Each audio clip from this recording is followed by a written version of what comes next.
Every day, when the sun touches the window or when the alarm breaks the silence of dawn, there is a moment when nothing has happened yet. In that moment, life offers you an invisible choice.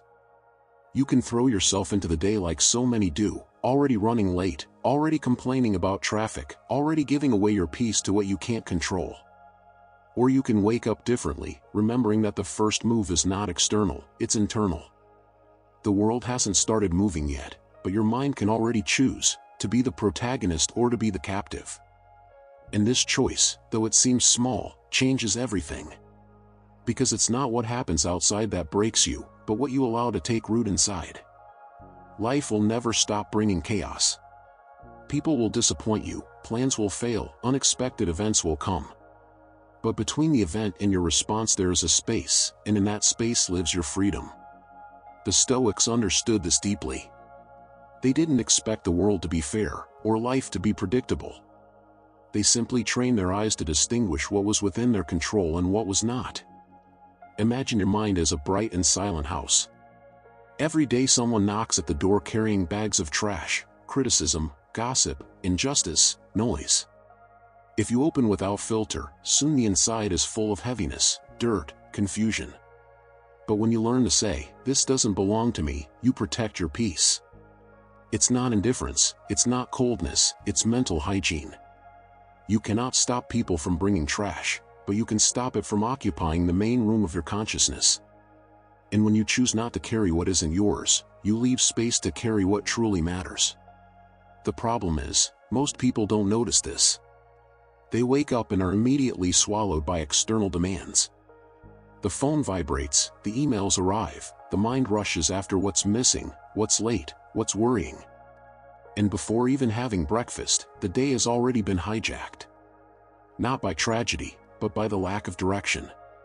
Stoicism teaches that true mastery begins before the first action.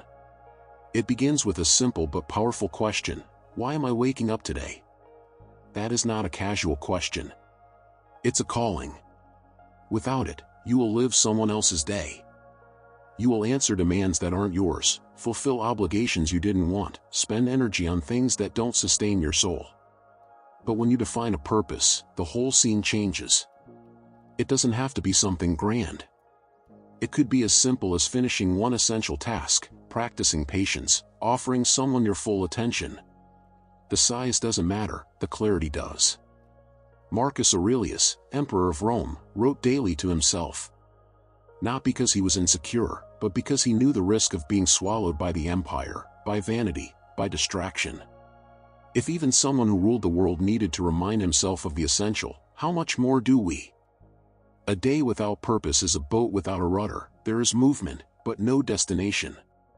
You may complete tasks, but end up feeling empty. Night falls and a bitter question arises: what did I really do for myself today? Purpose is what turns every hour into a step, every choice into a symbol. It's what prevents life from becoming just a sequence of mechanical duties. Whoever wakes up with purpose walks side by side with time, not against it. But purpose alone isn't enough if you spend your whole life avoiding discomfort. Modern life has built a world where everything is designed to spare us effort.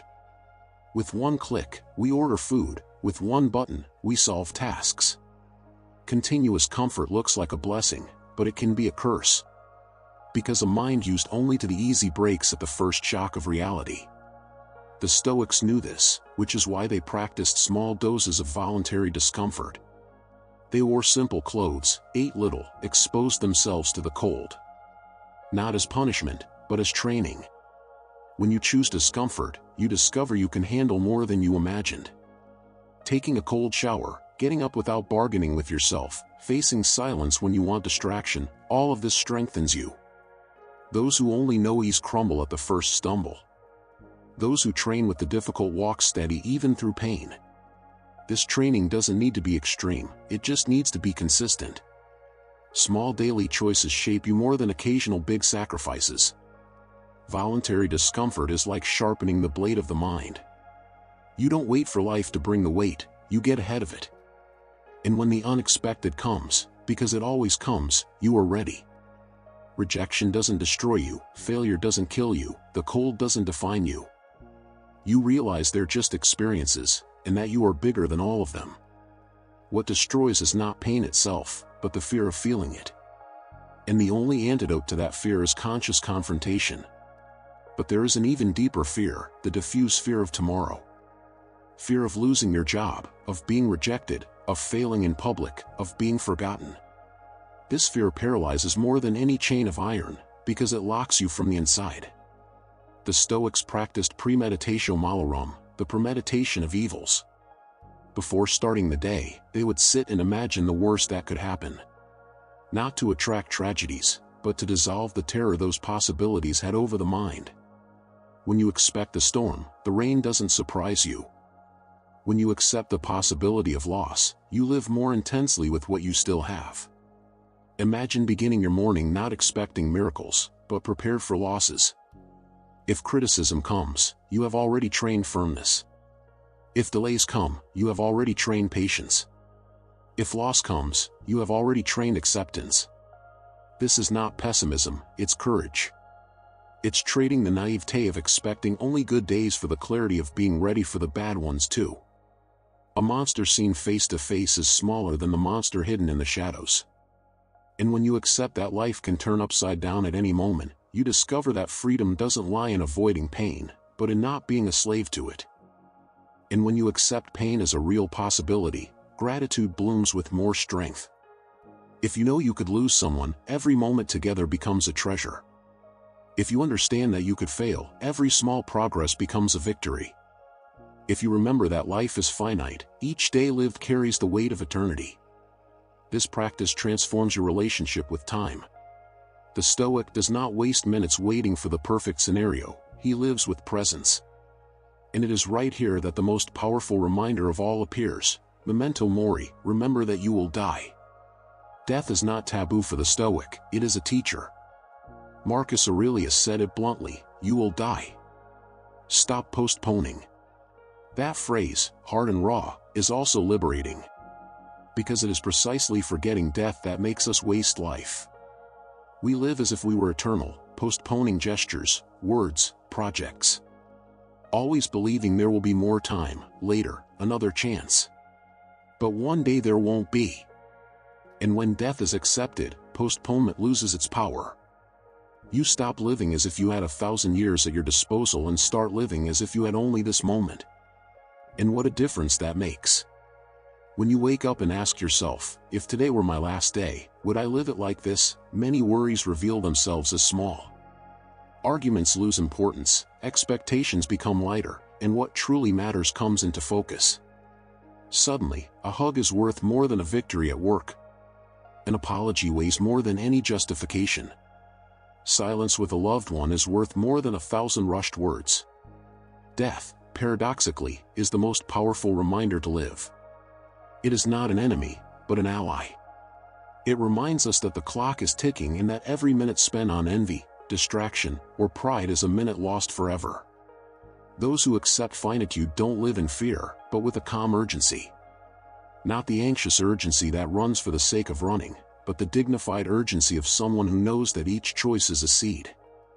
Those who contemplate death learn to cultivate life with more presence, more truth, more intensity. And living with intensity does not mean living on impulse. On the contrary, it means living in the pause. The modern world demands hurry, reply now, give your opinion now, react now. But hurry robs you of clarity. How many times have you regretted words spoken in the heat of the moment? How many times have you acted in anger and reaped harsh consequences later? The Stoics knew that real strength is not in reacting fast, but in knowing how to wait. Between stimulus and response there is a space, and in that space lives freedom. Epictetus said, you cannot control the events that happen, but you can control your response to them. And that response can only be clear if there is pause. Pausing is not repressing feelings. Pausing is recognizing them without giving in immediately. It is feeling anger, but not acting with anger. It is noticing sadness, but not letting it steer every decision. It is looking at criticism, taking a deep breath, and only then responding with firmness and clarity. This practice reduces fights, prevents regrets, and increases respect. Because words born from silence weigh more than those born from haste. But even with pauses, there is an invisible trap that enslaves: the need for approval. From childhood, we learn to chase applause. A teacher's smile, a parent's praise, a classmate's nod. We grow up confusing worth with validation. And adult life intensifies this addiction. We live under the gaze of others, shaping gestures, clothes, words, to fit into external expectations. But approval is volatile. Today they applaud you, tomorrow they criticize you. Today they say you inspire, tomorrow they say you annoy. Whoever depends on that is never stable. Seneca already warned, human praise is uncertain, superficial. And that phrase reveals the danger of approval. When you live to please, you wear heavier and heavier masks. You smile when you want to cry, you say yes when you want to say no, you accept when everything inside you begs you to refuse. Slowly, you drift away from yourself, until you get lost. The Stoic breaks this cycle. He doesn't ask, "What will they think?" but "Was I true to what I believe?" That is the only measure that matters. This inner fidelity is the only approval that remains when the applause fades. And when you live this way, you discover something rare: self-sufficiency. You begin to respect yourself. You begin to realize that criticism hurts less and praise deceives less. That other people's opinions can sting, but they don't define you. It is not isolation, it is maturity. It is knowing how to listen without losing yourself, how to welcome without abandoning yourself. It is being able to displease others without betraying yourself. This courage is rare, but it is the only one that brings freedom. Because living to please is an invisible prison. Living with integrity is complete freedom. And this integrity can be cultivated with a simple practice: writing. Marcus Aurelius wrote his meditations not for the world, but for himself. The Stoic journal is not a record of events, but an exercise in clarity. In it, you meet yourself without masks, without audience, without the need to please. Writing organizes inner chaos. Thoughts that seem enormous in the mind shrink on paper. Emotions that crush you dissipate when named. Writing is a mirror. It doesn't take much time. One page is enough. Simple questions can guide you. What did I do today that was worthy of who I want to become? Or where did I let emotions take over me? With honest answers, you draw closer to yourself. In the morning, writing prepares the mind for the day. At night, reviewing on paper clears the ground for tomorrow. The journal is silent discipline. It is like sweeping the house of the mind before the dust piles up. Brick by brick, word by word, you build an inner fortress. And in that fortress, one of the strongest pillars is gratitude. The human mind is naturally hungry. It always focuses on what is missing, what it doesn't have, what it still needs to achieve. That gaze creates constant scarcity. The Stoic learns the opposite. He begins the day with gratitude. Not as polite formality, but as a state of awareness. Gratitude is realizing that much of what you have today was once a dream. It is looking at your living body, your warm bed, the rising sun, and saying, "This is already enough." Seneca reminded, "It is not the one who has little who is poor, but the one who desires more." And how many live surrounded by abundance, yet miserable because they are never satisfied? True poverty is the absence of gratitude. When you choose to start the day with gratitude, you change how you interpret the world. Suddenly, delays are not tragedies, they are just facts. Obstacles are not injustices, they are opportunities to train. Gratitude repositions your perspective. It doesn't require elaborate rituals. As you open your eyes, think of 3 concrete things you are grateful for.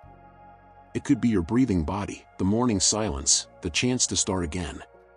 This small gesture changes the tone of the entire day. You begin from abundance, not from lack. And those who begin from abundance walk lighter, clearer, and more present. But if gratitude lays the foundation of the day, complaining is the hammer that tears it down. Many people start their mornings already grumbling about the alarm clock, the fatigue, the weather, the packed schedule. This habit, which seems harmless, plants seeds of negativity that will grow throughout the hours ahead. Complaining early is like putting on wet clothes for a long walk. Everything becomes heavier, every step more difficult. The Stoics understood that mastery of the mind begins the moment you wake up. Marcus Aurelius wrote in his Meditations that, upon rising, he prepared himself to meet ungrateful, vain, aggressive people, and yet he should remain calm, rational, and virtuous. He did not expect the world to be perfect, he expected it to be challenging. And precisely for this reason, he chose his first attitude with awareness. Not complaining was more than a rule, it was a philosophy of resistance. Complaining is handing over control. When you start the day grumbling, everything seems to line up against you. The coffee takes too long and you mutter, traffic clogs and you mutter, someone disagrees, and you explode. Your energy is drained not by the facts themselves, but by the interpretation you give them. What was small becomes huge because the mind was already trained to look for problems. The Stoic does the opposite. He begins the day with gratitude and trains his eyes to look for solutions. He doesn't pretend everything is fine, but he chooses not to get lost in lamentation. This exercise doesn't eliminate difficulties, but it makes them bearable. Life will keep bringing the unexpected, but you begin to face it from a different place. Instead of complaining about the rain, you realize you can walk under it. Instead of despairing at a delay, you understand you can use the waiting time to reflect. It's a shift in perspective that doesn't happen from the outside in, but from the inside out. And for that shift to be solid, you need to take care of the way you speak to yourself. It doesn't matter what the world says if, inside your mind, harsh, discouraging, impatient voices keep echoing. Often, the invisible conversation we have with ourselves is crueler than any outside criticism. You can't. You always fail. You'll never change. These words, repeated in silence, shape destinies.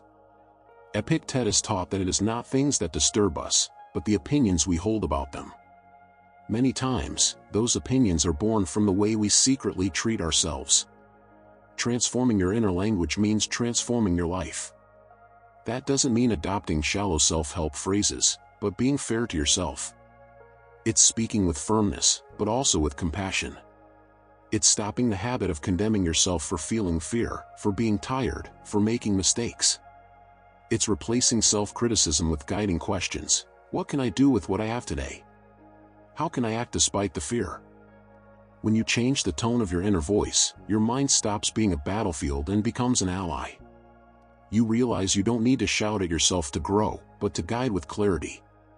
Discipline doesn't come from harshness, but from direction. Growth doesn't demand self-punishment, but honesty. A mind that is fair to itself becomes fertile ground for all other Stoic practices to grow. And in that ground, every obstacle is seen differently. Most people see difficulties as punishments from fate. The Stoic sees them as training. Marcus Aurelius wrote, "What stands in the way becomes the way." This simple phrase carries the key to transforming life. When something gets in your way, it's not a sign of the end, but of opportunity. Anger can be a field for patience. Frustration can be training for acceptance. Failure can be a step toward humility. Every stone can become a step if you change how you see it. This mindset turns failures into maps. Mistakes are not humiliation, but feedback. Rejection is not a sentence, but a test of resilience. Difficulty is not a curse, but an invitation. When you ask, "What is this here to teach me?" you open yourself to a rare freedom, the freedom of not depending on circumstances to grow. It's like a fighter training with weights. He doesn't hate the weight, he uses it. The Stoic, too, uses difficulties as invisible weights that strengthen the soul. This attitude even changes the relationship with the fear of failure. You stop seeking a life without obstacles and start seeking strength enough for any obstacle. That's why the Stoics didn't wish for ease. They wished for clarity, discipline, and courage. Because they knew that it's not life that adjusts to our plans, but we who must adjust to life. And the sooner you accept this, the lighter your walk becomes. In the middle of this path filled with weights, one invisible weapon becomes essential: silence. We live in a society addicted to noise. Everyone wants to speak, few want to listen. Everyone has an opinion, few take time to reflect. But the Stoic understands that silence is strength, not absence. It is strategy, not cowardice. It is maturity, not passivity. Epictetus reminded us that we have 2 ears and only 1 mouth for a reason. Listening is twice as important as speaking. Truly listening is a rare and powerful gesture. Silence also protects the mind from distraction. Not every criticism needs a response. Not every provocation deserves a reaction. Not every discussion needs to be fought. Choosing what deserves your words is choosing what deserves your energy. Silence is not just external, but internal. It is the mind learning not to judge every step, to abandon constant comparisons, to free itself from self-punishment. That silence is peace. Not the absence of external conflict, but the ceasing of inner war. When you cultivate silence, you begin to realize you don't need to prove something at every moment. You don't need to win every argument, or always have the last word. There are battles that are won precisely by not being fought. And when you do decide to speak, your words carry more weight. Because they come from pause, not from haste. From discernment, not impulse. From control, not chaos. Words born of silence are few, but precise. And precisely for that reason, they are stronger than shouting. Silence is not the end of conversation. Many times, it is the beginning of wisdom. But silence alone does not sustain the path. Constancy is needed, and constancy is born from discipline. Everyone desires results, but few are willing to endure repetition. Most people wait around for motivation, as if it were the indispensable spark to begin. But motivation is unstable, here today, gone tomorrow. Discipline, on the other hand, is a root. It stays, even when enthusiasm disappears. The Stoics knew this. Marcus Aurelius wrote that the duty of a human being is to act according to his nature, and that includes persisting even without desire. Discipline is the bridge between what you want and what you become. On the day you fulfill what you promised yourself despite having no drive, you grow the most inside. Because in doing that, you prove to yourself that your word has weight. And when your word has weight, you can trust yourself. That trust is one of the rarest forces there is. When you know you keep the promises you make to yourself, it doesn't matter if the world doubts you. You stand on your own integrity. Discipline is freedom, freedom from being a slave to "I don't feel like it." Whoever lives only by will is a hostage to fluctuation. One day they act, the next they don't. They advance and retreat. But the one who lives by discipline moves steadily. He may go slowly, but he always moves forward. Think of water that, drop by drop, wears down stone. It's not force, it's consistency. In the same way, discipline shapes character. It doesn't need to be seen, it doesn't need applause, it doesn't need spotlights. It is discreet, but unbeatable. It's the quiet routine of the one who gets up, does what needs to be done, and carries on. While others quit, the discipline continue. While others get distracted, they remain. And in the end, it is they who build. Of course, there will be days of fatigue, discouragement, and inner resistance. But it is precisely on those days that discipline matters most. Because in those moments, victory is hardest, and therefore, most transformative. Those who act only when they feel like it never discover their true strength. But those who act even without wanting to strengthen their identity. Discipline is not harshness, it is commitment. It is the intimate pact of not depending on chance, but of building, little by little, the path you desire. And when the day comes to an end, that pact must be honored with reflection. The Stoics gave sacred value to the night. Seneca described how every evening he would review his actions. He asked himself where he had been better than yesterday, where he had failed, where he had given in to ego. This review was not tyranny, but learning. Because the day that is not reflected upon is lost. And lost days accumulate until an entire life becomes a blur. Reviewing is alignment. It is turning each mistake into a lesson, each victory into a solid foundation. It prevents failures from repeating unconsciously. This nightly gesture protects against pride, because even on good days there is room to improve. And on bad days, there is something to learn.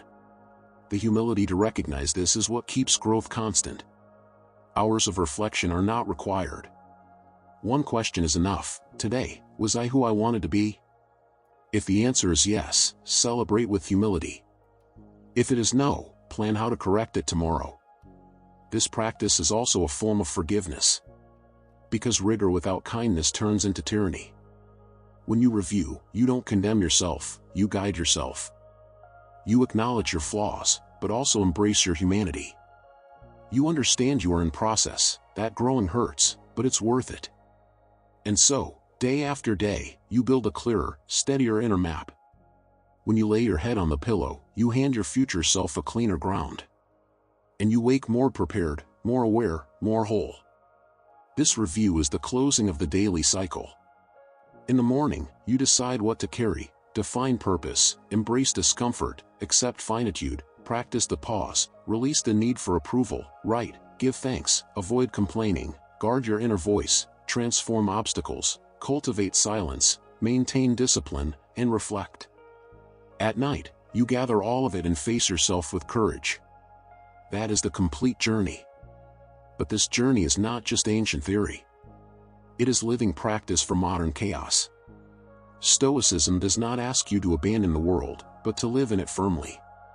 It does not demand that you never feel pain, but that you never be enslaved by it. It does not promise a life without losses, but it teaches you to cross them without losing yourself. Each habit is a tool. Each gesture is training. Each day is a practice field. The world changes quickly. Technology evolves, pressures increase, noise intensifies. But human nature stays the same. We remain vulnerable to anger, fear, envy, desire, and loss. That is why Stoicism, though an ancient philosophy, is so modern. Because while the world runs, its principles remain. And living by those principles is choosing true freedom. A freedom that does not depend on governments, fortunes, or luck. A freedom that is born from self-mastery. When you learn to carry only what is yours, to define purpose, to embrace discomfort, to accept losses, to pause, to let go of approval, to write, to give thanks, to avoid complaints, to guard your inner voice, to transform obstacles, to cultivate silence, to stay disciplined, and to reflect, you discover something profound. The world may collapse, but within you there is solid ground. That ground is steadiness. It is clarity. It is peace. Not a naive peace that depends on outer silence, but a peace that withstands noise. Not a peace that escapes chaos, but one that lives inside it. True freedom is not in controlling the world, but in controlling yourself. And that, no external power can ever take away. And when you discover this inner ground, you realize that everything you were chasing outside was already within you. The rush for recognition loses its grip, the need to prove something fades, the fear of rejection grows smaller. Because the root of serenity is not in winning every battle, but in not losing yourself in any of them. It's not about conquering the world, but about conquering yourself. That is what makes someone truly invincible, not the absence of defeats, but the absence of inner slavery. A mind trained in Stoicism is not immune to suffering, but it is resistant to despair. It does not deny pain, but it does not surrender to it. It does not run from loss, but it learns to cross through it with dignity. Strength is not in not feeling, but in not being dragged away by feeling. And this mastery is built slowly, with small practices, seemingly simple, but deeply transformative. You might wonder, is it possible to live like this in such a fast-paced world? The answer is yes, because Stoicism does not ask for isolation. It does not ask you to abandon your family, your work, your projects. On the contrary, it asks you to be more present in all of them, with deeper awareness. When you learn to carry only what is yours, to set a daily purpose, to embrace discomfort, to contemplate mortality, to practice the pause, to free yourself from approval, to write, to give thanks, to avoid complaining, to adjust your inner voice, to transform obstacles, to cultivate silence, to stay disciplined, and to reflect at night, you still live in the same world, but in a completely different way. The world does not change, but you change. And when you change, everything changes. The way you respond to traffic changes. The way you handle criticism changes. The way you deal with delays changes. The conversations with difficult people change. Defeats lose their power to crush you. Victories lose their power to intoxicate you. You become less of a hostage and more the master of yourself. And this change doesn't happen in leaps, but in daily steps. Small gestures, repeated, that shape character. Of course, there will be falls. There will be days when you complain, days when you get lost in anger, days when you give in to the need for approval. But Stoicism does not ask for perfection, it asks for practice. Every mistake is a reminder that the path is long, but every restart is proof that you can still choose. And it is this possibility of choice, renewed each morning, that makes life so powerful. This philosophy is not for those who seek escape. It is not for those who want easy recipes or illusory shortcuts. It is for those who want true steadiness. It is for those who understand that life is brief and, for that very reason, must be lived with clarity. Stoicism does not promise you comfort, but courage. It does not promise you success, but meaning. It does not promise you applause, but freedom. When you look back and see that you carried only what was yours, that you lived each day with purpose, that you faced discomfort with courage, that you accepted death as a teacher, that you practiced the pause, freed yourself from the need for applause, wrote, gave thanks, avoided complaints, tended to your inner voice, transformed obstacles, kept silence, stayed disciplined, and reflected at night, then you did not just live, you became. You became someone who does not need the world to be at peace in order to live in peace. And perhaps that is what we all seek, even in different ways. A life that does not depend on external perfection, but that is sustained by inner firmness. A life where we can cross chaos without losing clarity, love without fearing loss, work without being enslaved, fail without being destroyed, succeed without being deceived. A life where we are masters of ourselves, not puppets of chance. This is the invitation of Stoicism. An ancient invitation, but a timeless one. A silent call to live with truth. Not to run after illusions, but to walk firmly toward what matters. Not to waste life in distractions, but to fill it with presence. Not to get lost in noise, but to cultivate silence. Not to cling to what you cannot control, but to master what you can, your mind, your choices, your attitude. And at the end of each day, as you review your actions with humility, you will see that you don't need to have won every external battle. It is enough to have won a few internal ones. Enough to have been a little more aware than yesterday, a little more patient, a little more grateful, a little more disciplined. That small but steady evolution is what shapes an invincible human being. And when night falls, you lay your head on the pillow knowing that, despite the stumbles, you lived awake. Maybe you got irritated at times, maybe you gave in to impulse, maybe you complained. But you also took a deep breath in situations where before you would have exploded. You also noticed small blessings you would have once ignored. You also got back up when everything in you wanted to give up. And that is evolution. It's not about perfection, it's about consistency. About choosing, every single day, not to hand your mind over to chaos. Life doesn't need to be perfect to be full. It doesn't need to be free of pain to have meaning. It doesn't need to be made only of victories to be victorious. Stoicism reminds us that power is not in eliminating difficulties, but in learning to live well with them. What strengthens us is not the path without stones, but the way we walk over them. Every obstacle is part of the road. Every loss is a reminder of brevity. Every discomfort is training.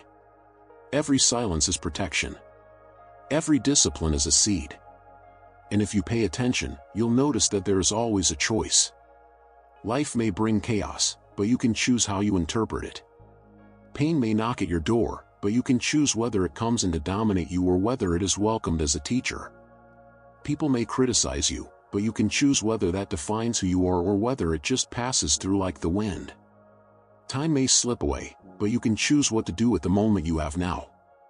Stoicism is not about changing the world, it's about changing the way you see the world. Maybe that's why this philosophy has lasted through centuries and still inspires. Because, At its core, it speaks to something we all face, the chaos of existence. It isn't distant, it isn't abstract. It's in the morning coffee when you decide not to complain. It's in the traffic jam when you choose not to get angry. It's in the meeting where you decide to listen before you speak. It's in the moment of pain when you take a deep breath and find courage not to fall apart. Stoicism is alive because it is practical. And the more you practice, the more you realize it's not about controlling others, but mastering yourself. True power is not political, financial, or social. True power is silent. It's knowing that, whatever happens, you will not be dragged away from yourself. It's the freedom of being whole in any circumstance. That is the freedom no one can take from you. In the end, it all comes down to this: you don't control the winds, but you control the sails.